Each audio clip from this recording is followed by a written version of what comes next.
In this episode, I'm looking forward to sharing a conversation I had with Tommy Wakefield. Tommy works with the Swap, which is an app that helps churches effectively track their outreach. But beyond that, makes a really intentional way of making personal connections with people using the power of software. See, even though Tommy is in the business of software, he really understands the value of personal connection. As a business leader or a church leader, a lot of times we can get really caught up in the process of the process, if you will, and we kind of forget about the personal element and the people factor. And so Tommy really encourages us rather in this conversation to make the personal touch a part of the process. This is a really great conversation, and I'm looking forward to sharing it with you. I'm your host, Luke Clayton, and welcome to the Must Increase podcast.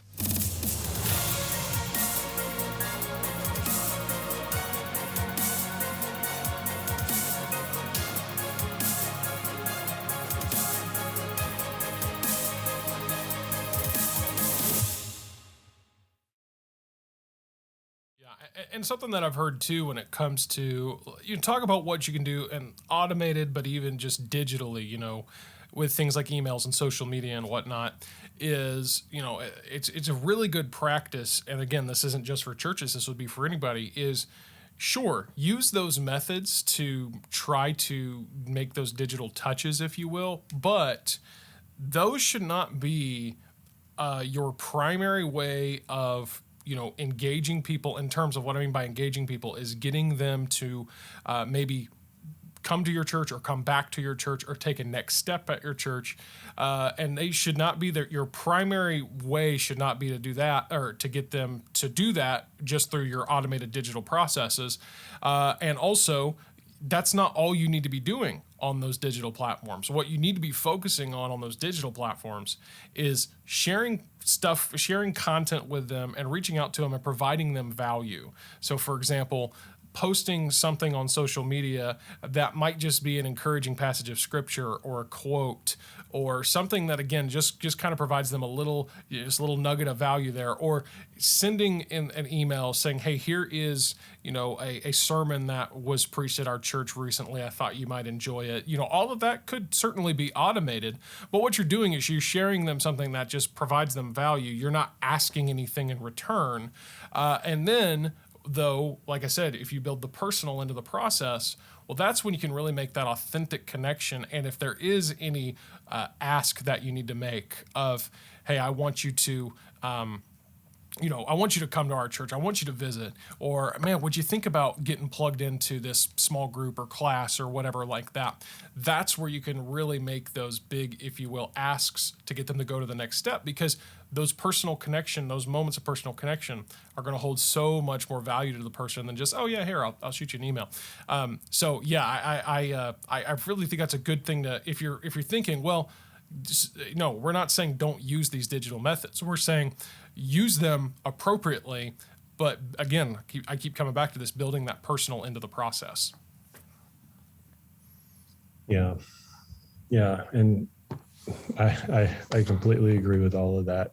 So what kind of we have built is a very organic way to connect with people. Of course, the door-to-door is a way, but then the follow-up and the prospecting it's very, organic based. You got to go visit that person or literally click on it to send them a text, and it's given to the members. And that's, I think, what sets apart what we've built and why we've built it the way we did, is it gives your church members the tools they need to do that on their own time.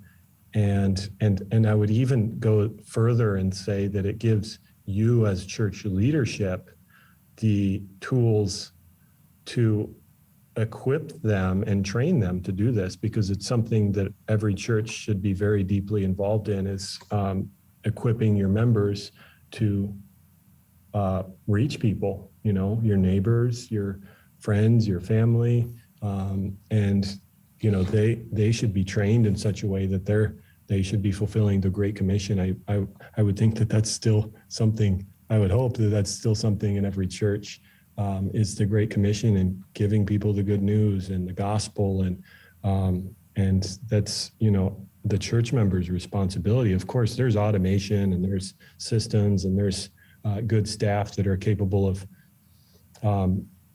growing a church, but it just robs us of what I think that is the duty of the church, is just loving people the way that Christ loved us. And it's when we have zero desire to love people and reach people and touch people the way that we were reached and touched by the love of God or the grace of God or the goodness of God, then to me, there's just kind of something wrong. I think when somebody gets saved in a church, they develop that desire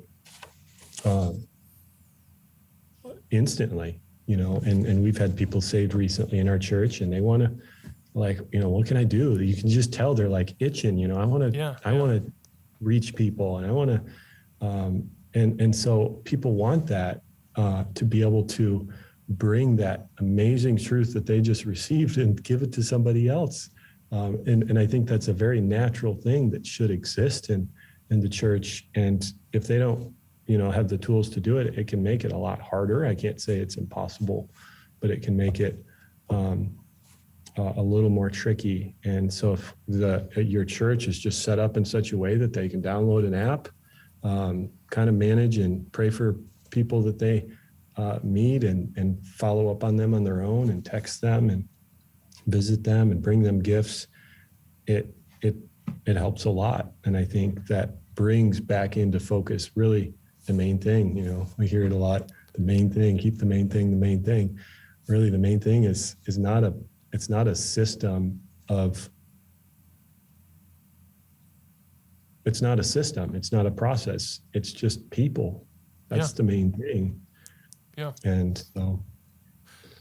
Yeah, I mean, I've told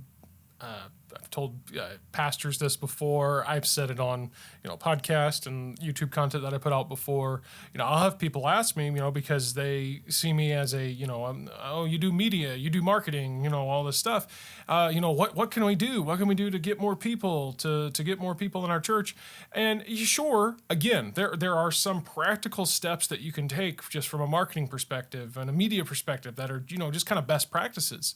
But at the end of the day, I always say there's no hack, there's no secret that I can tell you that is going to replace your church really functioning at its core as what a church is intended to do. So, for example, there's nothing that I can tell you that's going to make your church more appealing or, like I said, more magically, get more people than to do a few of the basics. And one of those is to create a culture within your church that wants to reach other people. And like you were just saying, people, when they first come to Christ, there's a transformation that happens, and so many times they're like, okay, so what do I do now? This is really good news. How can I share that?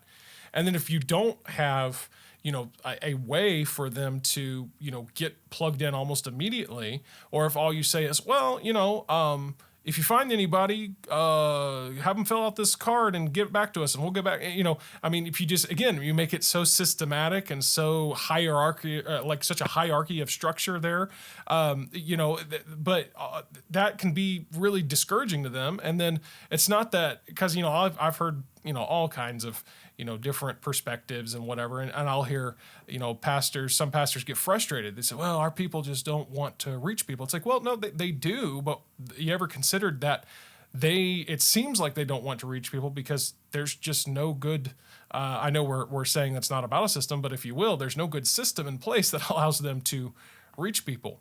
So if you can cultivate that heart within your church of a desire to reach people and a desire to invite people, there's nothing that is like I said, no tip, no trick, no hack that's going to replace that culture of wanting to invite others.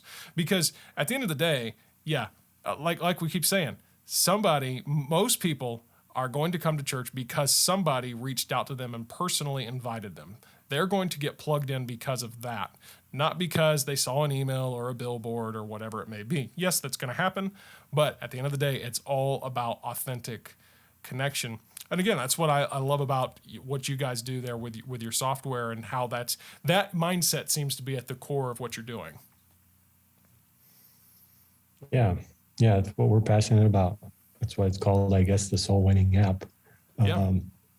The church, I guess, should exist for the purpose of bringing people to Christ and fishing for men. That's what Jesus told us. Follow me, I'll make you fishers of men. And it's kind of just all of us along the path. That's where we're all at. And really, it's what we're passionate about. And I think anything we introduce, like feature wise, or is going to be really with that focus and that philosophy behind it, that it's for the member, which to me, that's the church. It's for the church. It's for the purpose of getting people born again. It's for getting people the message of the good news, the gospel, however it is you want to say it, so that your church can grow the way it ought to. I think just growth in numbers is superficial, but growing with real growth, multiplication. If only 2 people in your church are out there and they're staff members, and they're the ones doing all of the investing in people, to me, that's not multiplying. Those 2 people are multiplying, but the church, that's it would probably be more accurate to say those people are the church, but those 2 people are the church. But multiplication and reaching people and growth, and it's what we're all about. What we're focused on. So, Tommy, just to recap, in terms of what your app does, I know you've kind of given us some of the high points, but and I know you guys are kind of ever expanding your features, and that's really cool. But what, if you will, again, kind of give me the pitch, if you will, of somebody of what value is a church going to get from using your app, and then what can it do, if you will? Like, I know we've talked about it, we've touched on it, but if you had to say, hey, here's why you need to give it a try, what would be your pitch in that way? Okay. So I can screen record. Can I screen share? I do have it all pulled up. I think go for it. I think you should be able to do that. Go ahead and give that a shot. See if Zoom allows us to do that. Okay, cool. Yep, there we go. So verbally speaking, I would just say it gives every one of your members the ability to use the app. No matter how many members you have, you could have 20,000 members. They can all use it. There's no cap on that. And the second audible pitch would be, it's cheap. It's affordable. It's $40 a month for your whole church to use. And it's a tool that your whole church can use, no matter what size it ever grows to. So it's affordable. And so when it comes to the door-to-door functionality, this is kind of the interface we would kind of look at here. You can manage all of your door-to-door outreach. See if I'm, you just kind of section off your town into some quadrants or something, make some smaller individual maps. You can see them all. You can see the progress along the way, which ones are done and which ones still need to be done. You can see a full progress overview of everything. And, but when it comes down to the people part of it, there's the prospect list.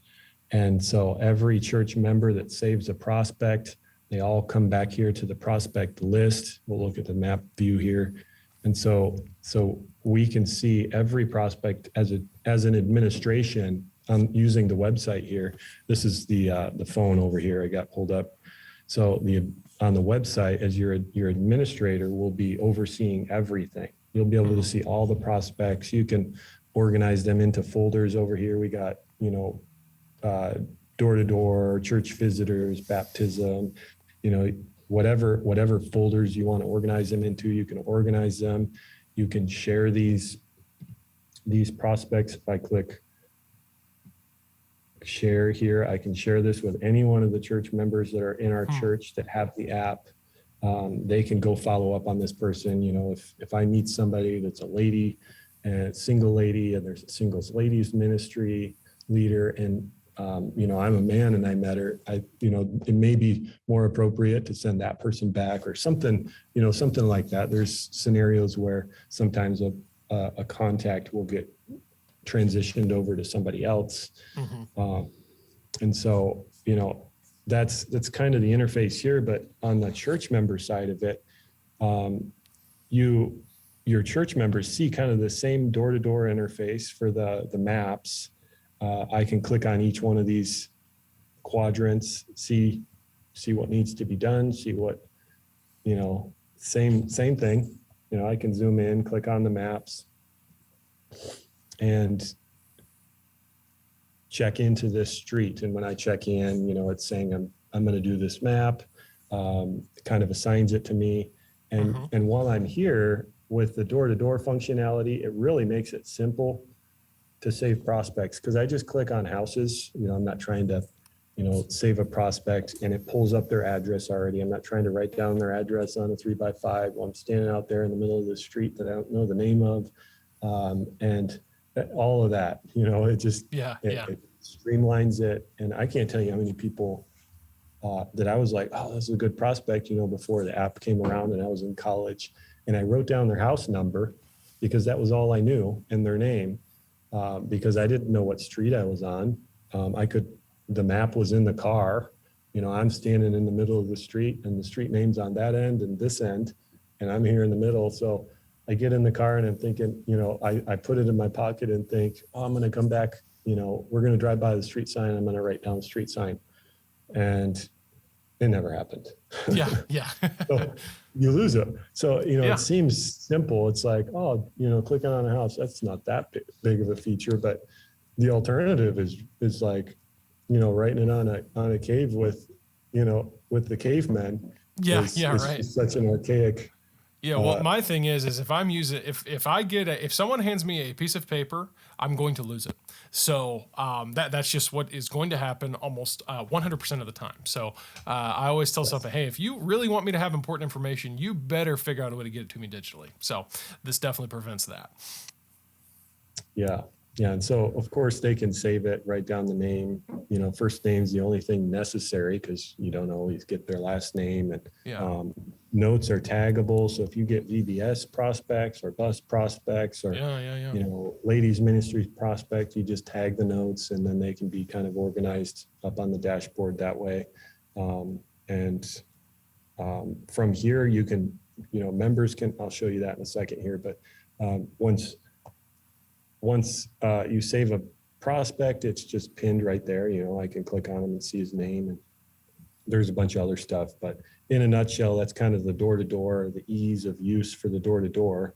When I'm done, I just check out, you know, put I did 58 doors, and, you know, it really is as simple as that. So I can come back here and I can see the map that I just did right here is red now, which means I completed it. Right here while I'm talking to you on Zoom. So the prospects, the church members get the whole list of their prospects. They see all of this. They can, you know, see a map view of them, click on them, visit them, notate them, everything that they need. I can share this with somebody else from the app to another person or the pastor or something. So all of that functionality that you could imagine you would want for prospecting is there for the members. Yeah. So I want to pause and say this. You know, like I said, there's probably several out there that, you know, like I said, you may have arrived at this conclusion before or after the pandemic time, and you might say, you know, the whole door to door, whatever, talking to people, that's just not really something we want to pursue. And I understand, again, kind of like we said, the intrusive aspect that can come with that. We were talking about how, putting people in an uncomfortable situation to discuss spiritual matters. Yeah, I can understand that. However, and this kind of circles back to what you said about the pray and go, or something like that. And really, that would be the kind of broader term with that would be canvassing, where you just leave something on people's door. You don't necessarily go out of your way to try to talk to them. Although if the opportunity arises, you can.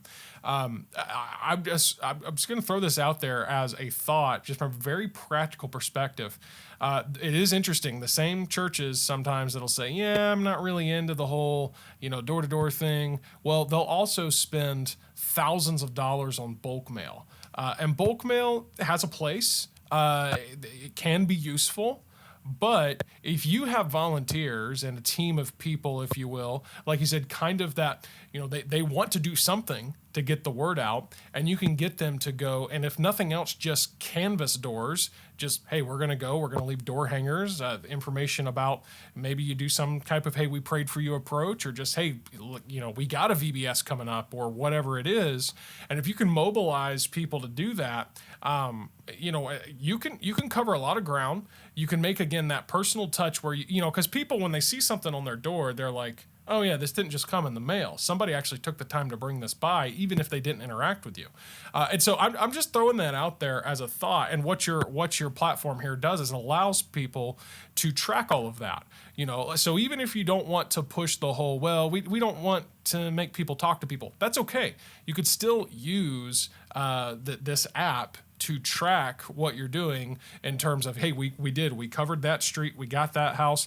Hey, so-and-so, there was somebody in their yard out there that happened to strike up a conversation, so we can actually have a note of that. I think this is incredibly valuable. And then beyond that, like we said, we're going back to that prospect list of being able to see who you have contacted, who has gotten connected with your church, and being able to follow up with them and track that.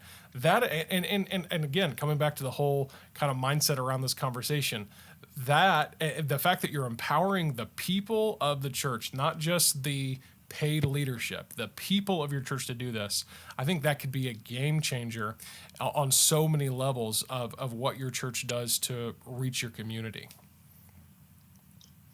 Yeah, and there's a lot of power in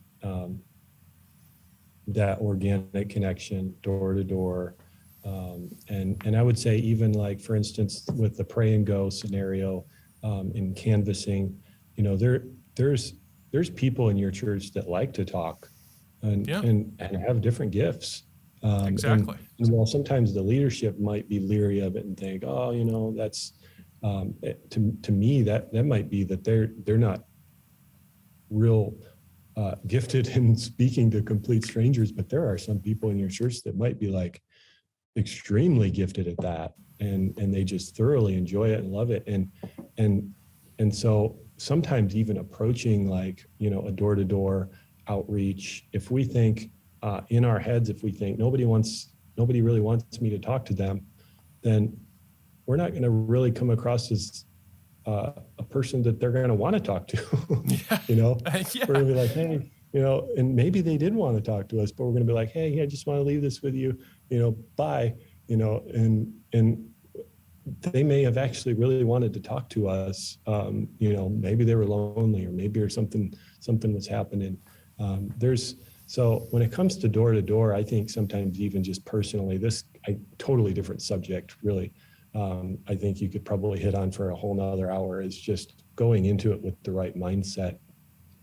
If we go into it with the wrong mindset, it's just, we're going to be really boring people to talk to.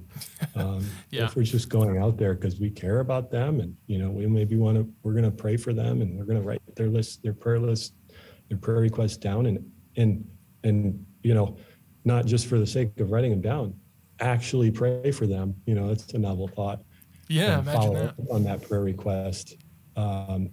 There's just untapped potential, I think, with just that organic, real touch, and giving your members the ability to do that.